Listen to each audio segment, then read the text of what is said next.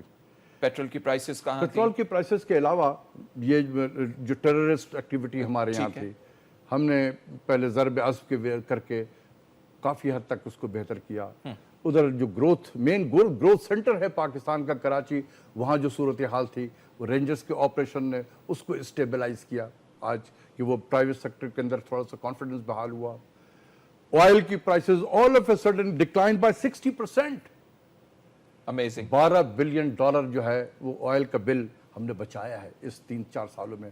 اگر یہ نہ ہوتا تو آج میں وزیر خزانہ سے پوچھتا کہ کیسے معیشت چل رہی ہے. اللہ کی مہربانی تھی کہ یہ آئل کی price all of a sudden declined by 60%. اور پاکستان اس پہ $12 ارب جو ہے بچا چکا ہے 4 اس مدت میں. اتنا آپ سوچیں کہ اتنا ہمارا امپورٹ بڑھتا, اتنا ہمارا ٹریڈ گیپ بڑھتا, اتنا ہمارا کرنٹ اکاؤنٹ بڑھتا, اتنا ہمیں بورو کرنا پڑتا, جو ہم بچ گئے. اللہ تعالیٰ کی مہربانی تھی. پھر آ گیا چائنا, سی پیکٹ. اس نے پاکستان کا تھوڑا امیج جو ہے باہر میں کافی اس کو امپروو کرنے کی کوشش کی کہ اگر چائنا 46 بلین یا $50 بلین کے انویسٹمنٹ لے کر پاکستان میں آ رہا ہے تو why are we waiting for and what we are waiting for. ہم بھی چلیں پاکستان کی طرف میں. تو اس نے ایک پرسپشن پاکستان کا بدلا.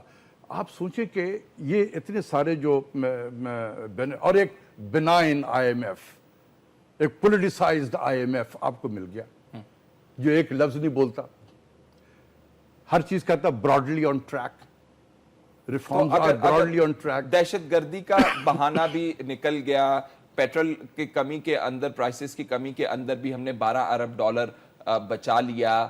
میاں صاحب کی حکومت بھی پہلے بزنس مین کو بڑی پسند ہوتی تھی, تو پھر ہوا کیا ڈاکٹر؟ تو اب بزنس مین کیوں پسند نہیں کر رہے ہیں؟ وہ کہتے ہیں نہ پالیسی ہے کسی چیز کی. ایگزیکٹلی. آپ نے کہا what went wrong. economy was never on the radar of the government. Economy was never on the radar of the government. ایسے ہی چل رہا تھا کاروبار. آئے تھے, سب سے زیادہ کس پہ زور تھا؟ انرجی پہ. انرجی پہ, بالکل. آج کیا ہے 4 سال کے بعد؟ آج ایک زمانے میں مجھ سے لوگ اس زمانے میں سوال کرتے تھے کہ جی یہ تو ہو جائے گا, اور تو میں کہتا تھا کہ ایک ہمارے اینکر پرسن تھے مالک صاحب, ان کا ایک پروگرام ایک چینل پہ آتا تھا جس کا نام ہی تھا کہنے میں کیا حرج ہے. تو میں نے کہا میرا آنسر یہی ہے, کہنے میں کیا حرج ہے. آج 4 سال کے بعد ہم وہیں کھڑے ہوئے ہیں کہ اب آپ کو ہم بجلی تو ہمیں لا دیا, اب ہم بجلی کا استعمال کرنا اگلے ٹرم میں ہمیں دیں گے تو ہم آپ کو بتائیں گے. آپ بالکل بتائیں گے. اور اپوزیشن ذرا سنیے اس حوالے سے کیا کہہ رہی ہے. وہ کہہ رہے تھے کہ آپ پہلے نام کی بات کر رہے تھے, اب بتائیے خود ہی کیا ہونا چاہیے. ڈاکٹر اشفاق حسن صاحب بہت بہت شکریہ. ناظرین جو تصویر ہمارے تک پہنچائی ڈاکٹر اشفاق حسن صاحب نے وہ اچھی نہیں ہے. آنے والے دنوں کے اندر کہہ رہے ہیں اور معاملات خراب ہوں گے, جبکہ حکومت چاہ رہی ہے کہ وہ الیکشن سے پہلے سکیمز کے اندر پیسہ ڈالے. کہاں سے پیسہ لے کے آئے گی؟ مزید بورنگ ہوگی, ڈیفیسٹ اوپر جائے گا, پھر بورنگ کریں گے.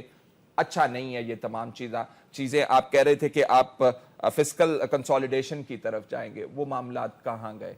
بہرحال یہ سیگمنٹ ختم ہوا. اگلے سیگمنٹ میں ہم تختے لاہور کی بات کرنا چاہتے ہیں جو کہ 80% اندھیرے میں ڈوب گیا تھا, ڈوبتا چلا جا رہا ہے. جتنی پہلے بجلی ہمارے پاس موجود تھی شاید لگتا آج کل یہ ہے کہ اتنی بھی نہیں رہی. وجہ کیا ہے؟ یہ حکومت جب آئی تو اس نے بڑے نعرے لگائے, سرکولر ڈیٹ کلیئر کیا, یہاں تک کہا شہباز شریف صاحب نے میرا نام بدل دیجیے گا, لیکن بجلی پھر بھی نہیں آ رہی ہے. وجوہات کیا ہیں؟ اس حوالے سے ہم بات کرنا چاہتے ہیں. شمس الملک صاحب سابق چیئرمین واپڈا اس وقت ہمارے ساتھ ٹیلی فون لائن پر موجود ہیں. شمس الملک صاحب, بجلی کے حالات بہت برے نظر آ رہے ہیں, لوگ سراپا احتجاج بنے ہوئے ہیں, ابھی پوری طرح ٹیمپریچر بڑھا بھی نہیں کہ یہ حالات ہیں. وجوہات کچھ اگر گوش گزار کر سکیں ہمارے. دیکھیں یہ تو میرے خیال میں لگتا مجھے یہ ہے کہ جو کام شروع ہے اس میں تو وہ 1.5 سال میں یہ حالات بہتر ہو جائیں گے بہتر، لیکن جو مسئلے ہمارے ہیں اس کا جڑ جو ہے وہ جڑ اس کا یہ ہے کہ 1994 میں جی تک پاکستان کے عوام کی بجلی کی ضروریات مکمل وہ کرنا پیدا کرنا یہ وابڈا کی ذمہ داری تھی، اور وابڈا کافی حد تک یہ اپنی ذمہ داری جو ہے وہ صحیح طریقے سے بنا رہا تھا، اور اس کا پروگرام تھا کہ ہم انشاءاللہ تعالی تقریباً کوئی 94 سے آگے باغ ڈیم مکمل کر لیں گے، 4,500 میگا واٹ بجلی وہاں سے آ جائے گی، اور اس کے بعد پھر ہمارا پروگرام تھا کہ جو بادشاہ ڈیم ہے وہ تقریباً 2010 میں 4,500 میگا واٹ کی بجلی وہاں سے آئے گی۔ وہ صرف بجلی کی مقدار نہیں تھی، وہ بجلی اتنی سستی تھی کہ آج بھی آپ کو منگلا، تربیلا، غازی بروتا سے جو بجلی ملتی ہے وہ 1.5 روپے فی یونٹ ملتی ہے، جبکہ اور جگہوں سے ہم 8 روپے سے لے کر 25 روپے تک کی قیمت پر بجلی پیدا کر رہے ہیں۔ تو چونکہ وہ وابڈا کی بات نہیں مانی گئی، وابڈا کا پروگرام نہیں مکمل ہوا، تو یہ جو کچھ ہو رہا ہے اس میں آنا تھا۔ مجھے 1 سال پہلے ایک صاحب ملے، مجھے دیکھ کر انہوں نے پوچھا پہلے کہ سر آپ شمس ملک صاحب ہیں؟ تو میں نے کہا ہاں۔ تو اس نے کہا میں آپ کی ایک انٹرویو سن رہا تھا آج سے 15 سال پہلے، جو کچھ آپ نے کہا تھا وہ ہو رہا ہے۔ میں نے کہا جو کچھ میں نے کہا تھا وہ اس لیے ہو رہا ہے کہ میں نے سچ بولا تھا، اور میں نے یہ کہا تھا کہ اگر ہم اس پروگرام کے جو وابڈا کا پروگرام ہے اس پر آگے نہ چلیں تو پاکستان کی ضروریات میں جو مسائل آئیں گے بجلی کے آئیں گے، اور دوسری بات جو مجھے اس سے بھی زیادہ پریشان کن نظر تھی اس زمانے میں بھی وہ یہ ہے کہ پھر پانی کی کمی آئے گی، اور بجلی کے لیے تو انسان کچھ کر سکتا ہے لیکن پانی کا کیا کریں گے؟ تو یہ دونوں چیزیں ایسی ہیں۔ آپ نے پانی کا کبھی جو مسئلے ہیں وہ سنا ہے اور دیکھا ہے، اور حالات جو ہیں اس ملک میں جو ہو رہے ہیں وہ دیکھے ہیں، یہ صرف اس وجہ سے ہے کہ غلط فیصلے کے اوپر پاکستان چل پڑا، اور وابڈا نے بڑی کوشش کی تھی اس وقت لیکن یہ بات نہیں ہو سکی۔ لیکن اب جو مسئلہ ہے مجھے تو یہ امید ہے کہ بجلی کی جو مقدار ہے مقدار انشاءاللہ مکمل ہو جائے گی۔ یہ لوڈ شیڈنگ تو میرا اپنا خیال یہ ہے، امید ہے، کم از کم میں امید ہے، دعا بھی کرتا ہوں کہ اللہ کرے کہ یہ لوڈ شیڈنگ تو ختم ہو، لیکن جو بجلی کی قیمتیں اونچی آسمان کو پہنچ گئی ہیں تو یہ تو کم از کم یہ پاکستان کے لیے اور عوام کے لیے اور ہمارے انڈسٹری کے لیے سب کے لیے بہت ہی فکر کی بات ہے۔ شمس الملک صاحب، یہ بجلی کی قیمتوں میں اضافہ انڈیپینڈنٹ پرائیویٹ پروڈیوسرز کی وجہ سے ہوا؟ آنے والے دنوں کے اندر سی پیک کے بہت بڑے منصوبے لگ رہے ہیں پاور کے، ان کی بھی بجلی آنا شروع ہوگی، تو آپ کا کیا خیال ہے؟ مزید اس کے اندر اضافہ ہوگا بجلی کی قیمت کے اندر؟ دیکھیں بجلی کی قیمت کے اندر اضافہ اس لیے ہوگا کہ ہم جو کچھ ہے نا دیکھیں، صرف ہائیڈل بجلی ایسی ہوتی ہے کہ جس کا فیول نہیں ہوتا، اس کا فیول نہیں ہوتا۔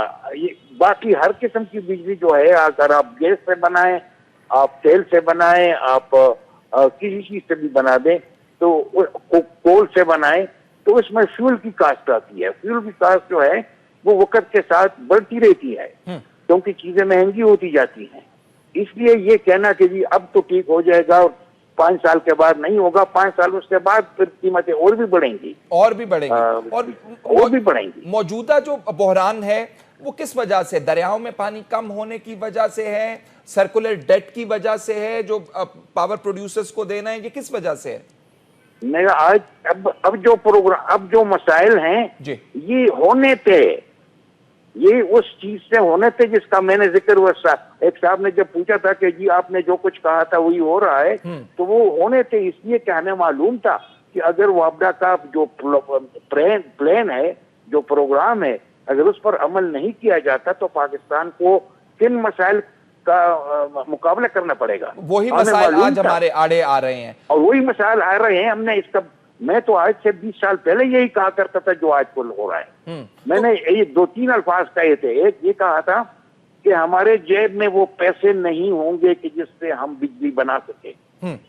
یہی بات ہے. جب آج کل ہمارے پاس تو ہماری جو انسٹال کیپیسٹی ہے وہ تو کافی ہے, صرف تیل نہیں ہے. تیل اس لیے نہیں ہے کہ تیل جتنا زیادہ منگائیں گے تو آپ کی سرکولر ڈیٹ جو ہے وہ زیادہ بڑھتی جائے گی, اور وہ مسائل آئیں گے, اکانومی کے اوپر مسائل آئیں گے. ایک کیپیسٹی کا آپ نے ہمیں بتا دیا کہ فیول اگر آپ زیادہ منگوائیں گے بجلی زیادہ بنا سکتے ہیں, لیکن قرضہ سرکولر ڈیٹ کون اتارے, پیسے کون دے. شمس الملک صاحب, کچھ لوگوں کا یہ بھی کہنا ہے کہ آپ بجلی پیدا کرنے کی استطاعت جو ہے, صلاحیت جو ہے وہ بڑھاتے جا رہے ہیں, لیکن آپ کا جو نظام ہے بجلی کا, ترسیل کا, جو گرڈ سٹیشن سے لے کے گھروں تک بجلی پہنچاتا ہے, وہ اس کو کیری نہیں کر سکے گا, آپ کو اور بہت مسائل کا سامنا کرنا پڑے گا. کیا کہتے ہیں آپ؟ بالکل صحیح بات کہہ رہے ہیں. یہ بھی دوسری, اب اگر آپ مجھے بتا دیں تو میں آپ کو ایک سوال پوچھنا چاہتا ہوں. یہ جو ہے یہ بالکل میں اس وقت بھی کہتا تھا, لیکن پرابلم یہ جو ہے وہ یہ ہے کہ چونکہ یہ بجلی کی کمی ہے تو اس لیے یہ ٹرانسمیشن, یہ ڈسٹریبیوشن کی طرف تو کوئی پیسے نہیں لگاتا, اس پر کافی پیسے لگانے پڑیں گے. ہمیں اپنے ڈسٹریبیوشن سسٹم کو بہتر کرنے پڑے گا. اور دوسری بات جو اس سے بھی اہم ہے, ہماری جو ٹرانسمیشن وولٹیجز ہیں وہ بالکل آؤٹ آف ٹائم ہیں, ان کو بھی ٹھیک کرنا پڑے گا. اور پھر اس کے بعد آپ کہہ سکتے ہیں کہ جناب حال, چونکہ بجلی کی قیمت جو ہے, بجلی کا مسئلہ ہے, تو اس طرف تو لوگ خیال ہی نہیں کرتے. لیکن یہ بات کوئی نئی نہیں ہے. یہ بات اس وقت بھی میں کہا کرتا تھا کہ خدا کے لیے ہمیں چاہیے کہ ہم, لیکن پھر جب ہم سے نکل گئی بات, ہمارے ہاتھ سے نکل گئی, ہمیں کہا گیا کہ بھائی تم لوگ صرف ڈیم بناتے رہو, باقی کام حکومت کا ہوگا. تو بس حکومت کا یہ کام چل رہا ہے. بس حکومت کا کام ہم نے دیکھ لیا. شمس الملک صاحب, ہمیں اچھا نہیں محسوس ہو رہا, لوگ سراپا احتجاج بنے ہوئے ہیں. آپ کے وقت کا بہت بہت شکریہ. سابق چیئرمین بابڈا شمس الملک صاحب ہمارے ساتھ محو گفتگو تھے, بتا رہے تھے کہ حالات کیوں خراب ہیں. منصوبہ بندی نہیں کی گئی, سال پہلے کہا گیا کہ یہ حالت آپ کی ہوگی اور وہ حالت آج ہماری ہے.